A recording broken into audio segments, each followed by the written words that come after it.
As-tu déjà eu l'impression d'avoir perdu quelque chose que tu ne pourrais jamais récupérer? Comme si une erreur qui n'était même pas la tienne avait redéfini toute ta vie?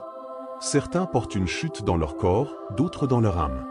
Et parfois, le pire n'est pas de tomber, c'est de s'habituer à vivre à l'autre barre, un lieu où les rêves meurent, où l'espoir se tait et où l'identité se cache derrière la honte. Cette histoire ne parle pas seulement d'un personnage oublié de la Bible. Elle parle de moi, de toi, de tous ceux qui ont été arrachés de l'endroit auquel ils appartenaient pour être jetés dans un désert d'anonymat. Elle parle d'un enfant né prince, mais devenu infirme et exilé. D'un homme qui croyait que son nom ne comptait plus jusqu'à ce que la grâce frappe à sa porte. Littéralement. Si tu as déjà senti que personne ne se souvenait de ta douleur, que les erreurs du passé avaient effacé qui tu es, alors reste ici. Car cette histoire va te montrer qu'il existe une alliance plus grande que ta chute. Qu'il existe un roi qui n'oublie pas. Et que la table a encore une place avec ton nom. Méphibosheth est né avec un destin prometteur. Fils de Jonathan et petit-fils du roi Saül, il faisait partie de la lignée royale d'Israël. Depuis l'enfance, il était entouré de symboles de pouvoir, d'honneur et de prestige. Son nom avait du poids, son héritage était royal, et ses premières années étaient marquées par des promesses de leadership et de continuité. Mais la royauté ne protège pas toujours des vents de la guerre. Le trône qui soutenait son identité était instable, plein de conflits entre Saül et David. Et, comme beaucoup d'enfants dans des temps troublés, Méphibosheth n'a pas eu le choix. Il a grandi entre des alliances secrètes et des tensions qu'il était trop jeune pour comprendre. Imagine le contraste: grandir dans un palais, avec accès à tout, soudain, tout voir disparaître en un clin d'œil. Sa vie bascule radicalement lorsque le chaos éclate. La mort de Saül et de Jonathan change le destin d'une nation et celui d'un enfant. C'est à ce moment-là que l'enfance perd sa lumière et prend le goût de la douleur. Celui qui jouait dans les couloirs de la cour n'est plus qu'un enfant en fuite. Aucune richesse au monde ne compense la perte d'un père et d'un grand-père en même temps. Cela laisse une marque. Et pour Méphibosheth, elle est profonde. Souvent, de l'extérieur, on ne comprend pas la douleur de ceux qui portent en eux des promesses jamais accomplies. Méphibosheth était un prince, mais plus personne ne le voyait comme tel. Le deuil est venu accompagné de peur, d'un besoin urgent de survivre et d'une fuite sans destination claire. Et quand l'âme d'un enfant rencontre la perte si tôt, quelque chose se brise. L'enfant royal est devenu un nom oublié dans les coulisses de l'histoire. Mais Dieu n'oublie jamais ceux que les circonstances ont arrachés à leur destinée. Certains naissent dans des palais, mais sont jetés dans la boue avant même de savoir parler. La douleur de Méphibosheth n'était pas seulement physique, elle était émotionnelle, identitaire. C'est comme si le monde lui disait: tu n'es plus celui que tu étais. Et peut-être as-tu déjà vécu quelque chose de semblable. Des situations qui t'ont dévié de ton chemin, des accidents qui t'ont déconnecté de ce que tu étais appelé à devenir. Parfois, la douleur commence si tôt qu'on ne se souvient même plus de ce que c'était que vivre sans elle. Et le plus troublant, Méphibosheth n'est pas tombé par sa faute. Comme tant d'enfants grandissant dans des foyers brisés, dans des contextes de guerre ou d'abandon, il a simplement hérité des ruines laissées par les décisions des autres. Cela nous montre que toutes les chutes ne viennent pas du péché ou d'une erreur. Parfois, c'est juste la vie, trop brutale. Et pourtant, au cœur du chaos, Dieu préparait déjà un chemin de retour. Cette enfance brisée allait, plus tard, devenir le décor parfait d'une histoire de grâce et de rédemption. Ce qui semblait être la fin d'une lignée n'était en réalité que le début d'un retournement divin. La douleur n'a pas effacé la promesse. L'abandon n'a pas annulé l'alliance. Et l'histoire de Méphibosheth nous rappelle que, même quand tout semble perdu, un regard venu d'en haut nous accompagne toujours. Mais pour comprendre ce tournant inattendu, il faut revenir au moment de la chute. À l'âge de 5 ans, Méphibosheth comprenait à peine ce qu'était le monde et soudain, tout s'écroule. L'annonce de la mort de son père et de son grand-père provoque la panique. Sa nourrice, voulant le protéger à tout prix, le prend dans ses bras et s'enfuit. Mais dans sa course effrénée, elle trébuche. Et dans cette chute, le destin bascule. L'enfant tombe et ne se relève plus. Ce n'était pas qu'une chute physique. C'était l'éclatement d'un avenir. Un corps blessé. Une identité fissurée. Imagine l'impact sur un enfant. D'un prince, il devient infirme. D'un héritier au trône, il passe à celui qu'on doit porter.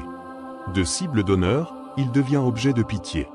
Une transition brutale, cruelle, où même son nom cesse d'avoir de l'importance. Il n'est pas tombé par insouciance ou faute personnelle. C'est la vie, dans un instant de chaos. Et parfois, c'est exactement comme cela que nos plus grandes douleurs nous atteignent. En une seconde, tout change. Méphibosheth perd la mobilité mais pas seulement. Il perd aussi le droit de se voir comme quelqu'un de digne. La société de l'époque n'avait aucune compassion pour les personnes handicapées. Un infirme était considéré comme inutile, comme un fardeau. Combien d'entre nous portent encore des étiquettes imposées par des limitations qu'ils n'ont jamais choisies? Combien se sentent encore marqués par des traumatismes provoqués par d'autres? Quand une chute n'est pas soignée, elle devient un point final dans des histoires qui étaient encore en train d'être écrites. Et le plus cruel, c'est qu'il n'était qu'un enfant. En tant qu'enfant, nous absorbons tout comme une vérité. Si quelqu'un dit que tu ne vaux rien, tu le crois. Si on affirme que ta valeur est perdue, tu l'acceptes. La chute de Méphibosheth est devenue un miroir brisé et il s'est vu à travers ce reflet. Non plus comme le petit fil du roi, mais comme un poids, comme quelqu'un de trop abîmé pour être rappelé. Une erreur des autres qui a laissé une cicatrice permanente. As-tu déjà senti que ta propre histoire t'a paralysé? Que la chute t'a volé le courage de recommencer? Méphibosheth n'a pas seulement cessé de marcher, il a cessé de se voir comme quelqu'un de capable. La honte est devenue sa compagne. Et quand la honte s'installe, elle commence à parler pour toi. Elle dit tu ne mérites plus rien. Et le pire? Tu la crois. Mais la bonne nouvelle, c'est qu'aucune chute n'est assez forte pour empêcher la grâce de te retrouver. Et c'est à ce moment de l'histoire que quelque chose de puissant émerge. Ce que le monde considère comme la fin, Dieu le voit comme un point de départ. Ce garçon tombé, devenu invisible, était sans le savoir dans le radar du ciel. Et même s'il ne pouvait plus marcher de lui-même, un jour, il serait porté par la promesse. Mais avant cela, il devait vivre l'exil et apprendre à survivre dans un endroit appelé Lodbar. Lodbar. Rien que le nom est révélateur, un lieu sans pâturage, sans parole, sans espoir. C'est là que Méphibosheth atterrit après sa chute. Un village oublié, loin des salons royaux, loin du souvenir de ce qu'il avait été. Imagine troquer les sons harmonieux du palais pour le silence aride d'un désert émotionnel.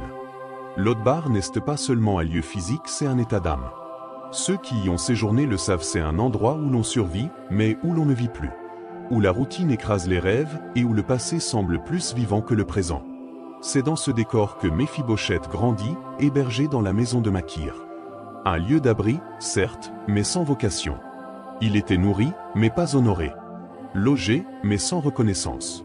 Il avait juste ce qu'il fallait pour ne pas mourir, mais jamais assez pour s'épanouir. Et peut-être est-ce aussi la réalité de beaucoup de gens, ils sont vivants, mais déconnectés de leur appel. Ils respirent, mais leur cure dort. Lodbar est l'endroit où l'âme s'habitue à vivre à moitié. Et quand on reste trop longtemps à Lodbar, on oublie ce qu'est une table. On désapprend la valeur d'un nom. La douleur émousse les sens, et le traumatisme commence à définir qui nous sommes. Méphibosheth, le prince, n'est plus que l'infirme. Ce qui était autrefois un signe d'identité devient un surnom de douleur. Lodbar, c'est ça, un lieu où l'on ne t'appelle plus par ton destin, mais par ta blessure. Et la vérité, c'est que beaucoup finissent par s'y habituer. Porteur, la honte devient une seconde peau. Combien de personnes vivent comme Méphibosheth sans s'en rendre compte? Elles pensent qu'elles n'ont plus de valeur. Que leurs rêves sont derrière elles. Et le pire, elles croient que Dieu aussi les a oubliés. Mais Dieu n'oublie jamais une promesse. L'alliance faite avec Jonathan résonnait encore dans le cœur du roi David. Et même si Méphibosheth l'ignorait, son histoire n'était pas finie. Voilà pourquoi, même aride, Lodbar n'est jamais un point final. Tu es peut-être à Lodbar aujourd'hui, mais cela ne veut pas dire que tu y mourras. Les lieux d'exil sont aussi des lieux d'attente. Parfois, Dieu permet que nous soyons cachés un temps, non pas pour nous punir mais pour nous protéger. Car il est en train d'aligner les choses en coulisses. L'exil n'annule pas la promesse. Il prépare le cœur à la recevoir de nouveau, avec maturité et gratitude. Le silence de Lodbar peut être la répétition générale d'un nouveau départ. Et c'est précisément dans ce silence que quelque chose commence à bouger dans le palais. David, désormais établi comme roi, se souvient de la promesse faite à Jonathan. Il ordonne que l'on recherche un survivant de cette lignée, sans même savoir s'il est encore en vie. Pendant que Méphibosheth vivait dans l'oubli, Dieu préparait la rencontre. Une nouvelle saison s'approchait. Car quand la grâce décide d'agir, même le plus long exil ne peut l'arrêter. Mais pour que cela se produise, la promesse doit d'abord être réactivée. Des années ont passé depuis la chute. Méphibosheth s'était sûrement habitué à la poussière de Lodbar et à l'écho de ses pensées. Jusqu'au jour, soudainement, le silence est brisé par des soldats du roi. Imagine le choc. Quand on vit comme un exilé, tout bruit venant du palais semble une menace. Pourquoi le roi m'appelle-t-il? A-t-il dû penser? Et là, la peur crie plus fort que l'espérance. Pour lui, cela n'avait aucun sens que la royauté s'intéresse à un infirme oublié. Mais il ignorait une chose derrière cet appel, il n'y avait pas de vengeance mais une alliance. David se souvenait de la promesse faite à Jonathan préserver sa descendance.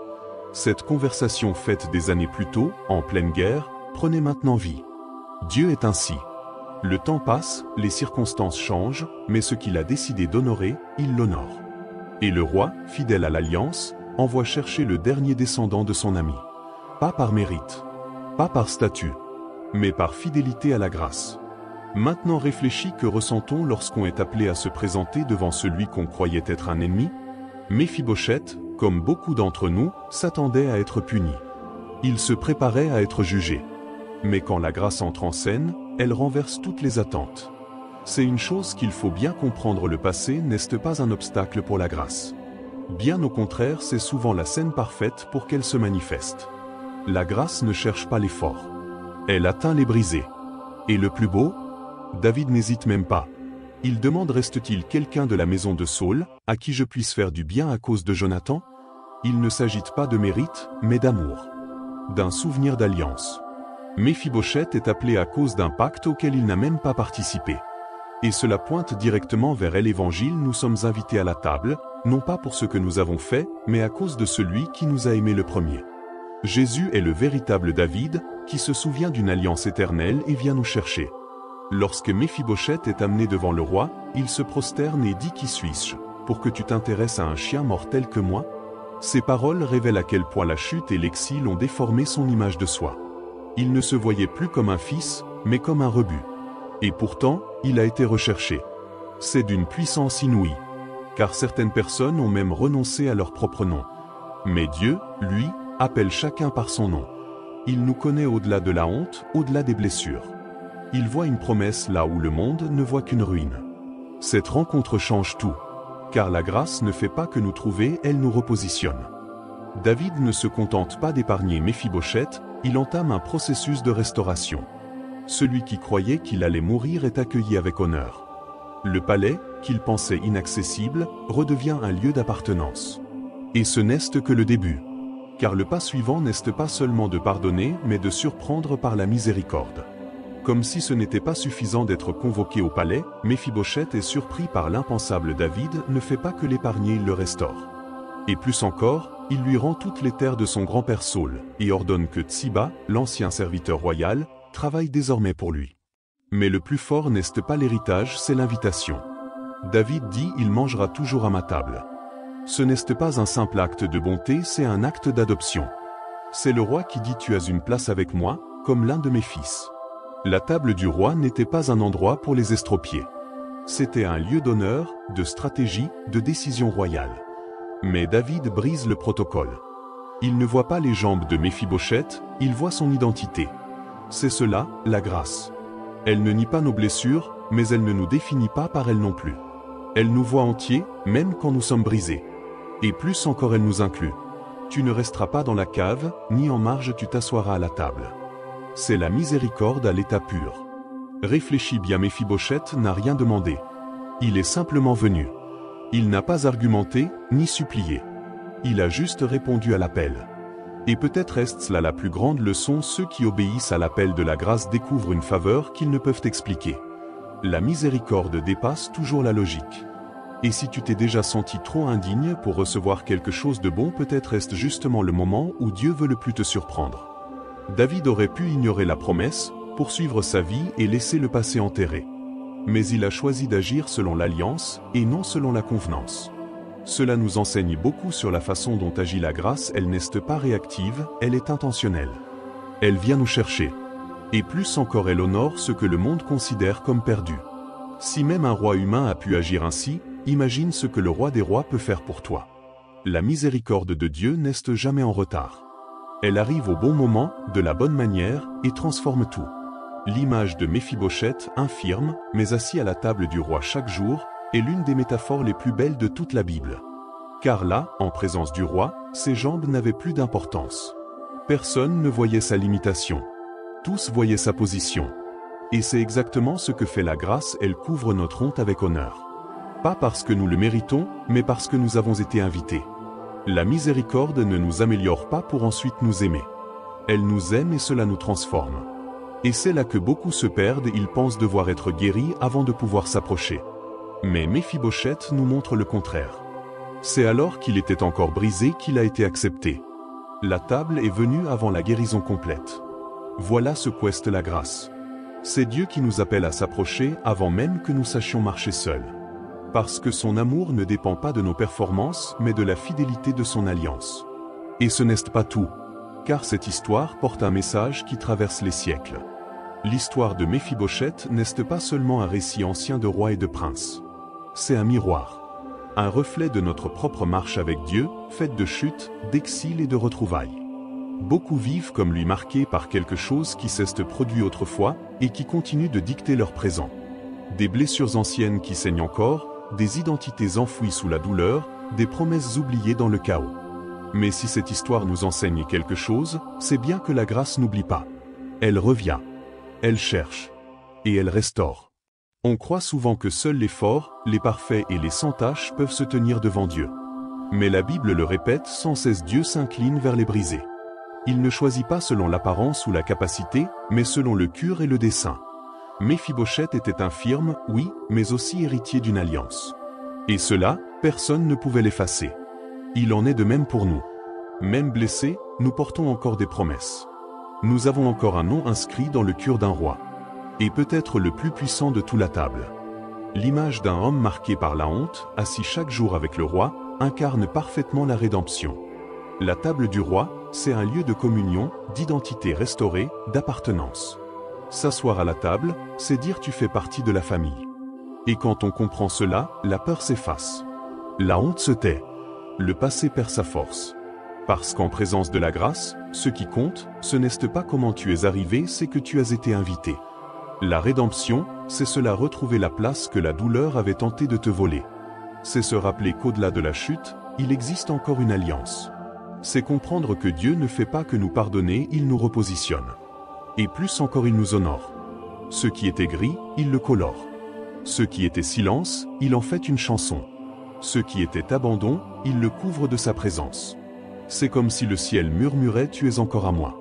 Peu importe ce qu'on a dit de toi. Peu importe ce que tu as perdu. Le roi t'appelle encore par ton nom. Alors laisse-moi te poser une question, n'es-tu pas resté à Lodebar trop longtemps? N'est-il pas temps de te lever même en boitant et de répondre à l'appel de la grâce? Dieu ne t'attend pas parfait. Il attend juste que tu viennes. Que tu acceptes l'invitation. Que tu dises oui à la restauration. Car la table est dressée, la place est réservée, et ton nom est encore sur la liste. Il te suffit de te présenter. Et le reste? Le roi s'en charge. L'histoire de Méphibosheth se termine avec lui vivant à Jérusalem et mangeant toujours à la table du roi. Mais en vérité, cette histoire continue. Car elle se répète chaque fois que quelqu'un décide de quitter l'exil de la honte pour revenir à la maison de la grâce. Chaque fois qu'un cœur blessé se rend à l'amour qui guérit. Cette histoire parle de lui, mais elle parle aussi de toi. Et peut-être, juste peut-être aujourd'hui, est le jour d'accepter cette invitation éternelle. Et maintenant, dis-moi combien de fois as-tu cru que ta chute avait eu le dernier mot? Que, à cause de la douleur, tu ne méritais plus de recommencer? Peut-être t'es-tu habitué à la honte. Peut-être as-tu même fait de Lodebar ta maison. Mais si aujourd'hui était le jour de faire un pas vers la table? Et si la promesse était toujours valable même si tu l'as oubliée? Ce que Dieu a fait pour Méphibosheth, il le fait encore aujourd'hui. Il cherche les oubliés, relève les tombés, et transforme les estropiés émotionnels en enfants d'honneur. Peu importe la profondeur de ta chute. Ce qui importe, c'est celui qui t'appelle. Et si le roi t'appelle, pourquoi continuer à te cacher? Alors, réfléchis à cela, qu'est-ce qui t'empêche de quitter l'exil? Quelle voix continue de te dire que tu ne le mérites pas? Aujourd'hui, je t'invite à faire taire ces mensonges et à n'écouter qu'une seule vérité, tu as une place à la table. Pas par mérite, mais par grâce. Pas par force, mais par alliance. Si ce message a touché ton cœur, partage-le avec quelqu'un qui en a aussi besoin. Et pour recevoir d'autres contenus qui fortifient ta foi, abonne-toi à la chaîne et active les notifications. Il y a encore beaucoup de choses profondes, transformatrices et révélatrices à venir et tu ne voudras pas les manquer.